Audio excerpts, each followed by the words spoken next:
The issue is that if I go full training method, I'm going to have troubles because of the no resets.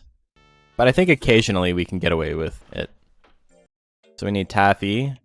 We'll get 4 of each.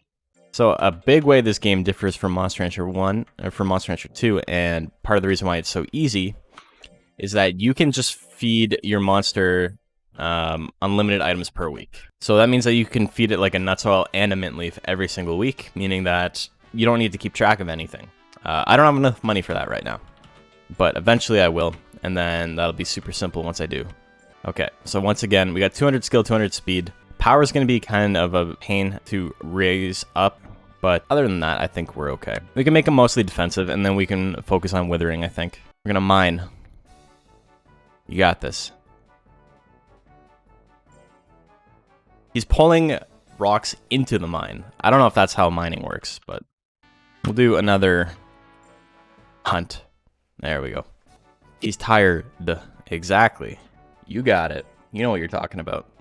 So I'll just grab the withering text. See, the thing is, a big reason why I'm happy to pick Disc here is I don't know where to get his text from. Like, I don't know which text you get from where. I have a very rough understanding of like what to get from where. I know was it Breeze? I know withering texts are called intimidation for the most part. So this is where I would probably get them. But we'll worry about that a little bit later. We could probably just raise like a completely average monster and still win. We're gonna do guard. Hey, get out of here. Yeah, that's what I thought. Look at that, he's bigger than the man. I'd be afraid. Gigantic sentient wheel comes to life. He's like, what the fuck? Yeah, I'd get the hell out of there. Dude, what if he ate you like that? This game's also easy in the sense that you get paid to do this work. So, you make a little bit of money back each time. It's not enough to cover the cost of items, but it is enough to keep you in the game a little bit longer. It's enough to make meat free. Yeah, exactly. So, you lose about 900 a month if you're playing optimally, but honestly, that's not bad. That's way better than in Monster Rancher 2. Okay, we got a tournament next week. I think we can beat rank D. We don't have any stats, but I think we can beat rank D. We're not looking to move up right now, but we are looking to make a little bit of money. Even if we don't win the tournament, it's not the end of the world. But this will more than double our money, which is great. I actually do have a soft spot for this game. It's not as good of a game as Monster Rancher 2, but it does a lot of things better. And if you're looking for a slightly different experience, like you're kind of familiar with Monster Rancher 2 and you're like, this game's fun, I like it. But you're looking for something a little bit different. Monster Rancher 1 is definitely more of the same while having enough differentiation to make it interesting. It's a lot of fun. I think I can win this. Again, I don't do any damage. But we'll see. We'll see. I got 2 E force attacks, 1 D force attack. And 100 power. But I'm very accurate. The hit percent thing is a massive oversight, and I'm glad they got rid of it as soon as possible. Yeah, see, my stats are way better. This is worse than a Monster Rancher 1. This is worse than, what's his name?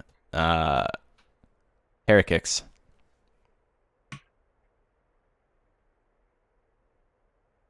So they really didn't think much of you as a player. So Dino's Punch is hilarious because he like leads with his foot.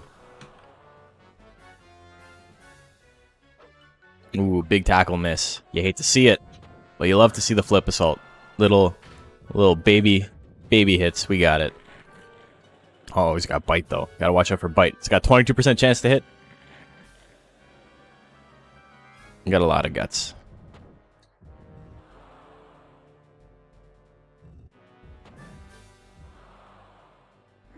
Oh no, he went for the tail whip and that missed as well. The thing is, even if he does hit me, I'm going to out-damage him because I have quite a bit of defense. But yeah, the hit percent thing is the only real thing you got to deal with. I don't actually have 90... Well, I did have 99% chance there, but I don't have 80% to hit the move I'm in the slot of right now. I actually only have 74. Look at that. You got run over, buddy. Sorry.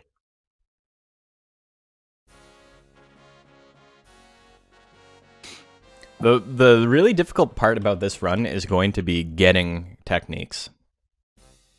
Getting new techs, because I can't save beforehand. So it's a lot of money to waste, especially if I'm trying to get an attack that is in my off stats, so like an intelligence attack. It's or going to a location that raises my intelligence. That's where you get the withering attacks in this game as well.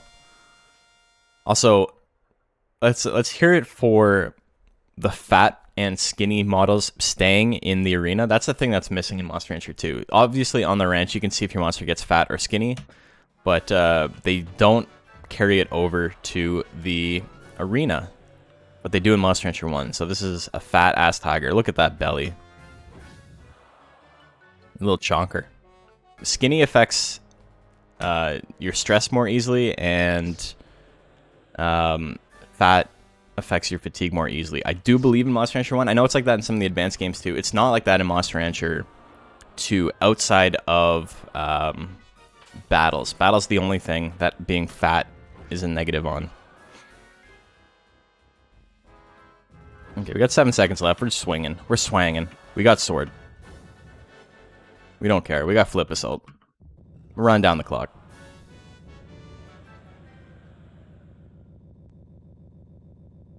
What is that sound effect? Oh my god. That was something. But yeah, so rank D is going to be easy to farm. We'll make some money here.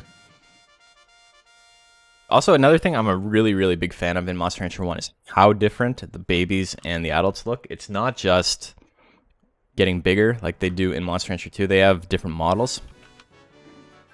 So like Dino starts off with like really, really short legs, like stubby little legs, and they become like longer as he grows up, and it completely changes the way he looks. Suezo starts off with like gills. He has like fins when he's a baby, and they disappear as he gets older. So like actual anatomical differences between baby and adult is really cool. Get out of here, Whirl. I got 99 guts. I'm not afraid to use them.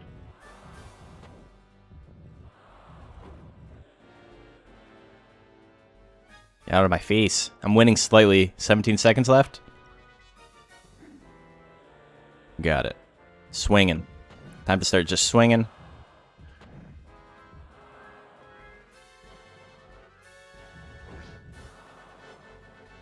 We got it. Sorry, bud. You have very high defense too, but no dice.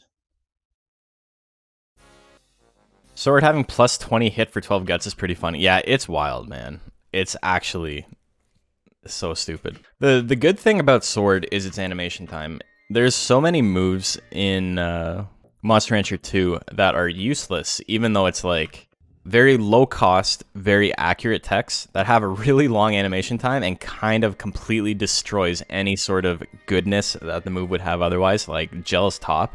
Jealous Top is a terrible move because it does 0 damage. Has a very long animation time. Though if it was as fast as Sword for 17 guts, you know what? It might have a use. Attacks in this game in general are much shorter. They have IMO, a lot less just overall impact. They're not as punchy as the moves in Monster Rancher 2 are. That's just an animation flaw, but it actually has gameplay repercussions. If Monol in Monster Rancher 2 had like half the animation time on all of his attacks, I think he would probably be one of the best monsters in the game, because his attacks genuinely are not that bad. They're a little bit expensive for a monster with an 18 guts rate, but the big thing is that your monster gets punished for landing an attack with Monol a lot of the time. Flattening X is an incredible attack, like thematically, just like absolutely destroying your opponent and squishing them. It's great in a casual sense. It's one of my favorite moves casually, but it is legit terrible in Vanilla Monster Rancher 2 because it takes like 8 seconds for them to get up. And during that time, they're building guts. So unless you get the KO, you're probably at a disadvantage coming out of that.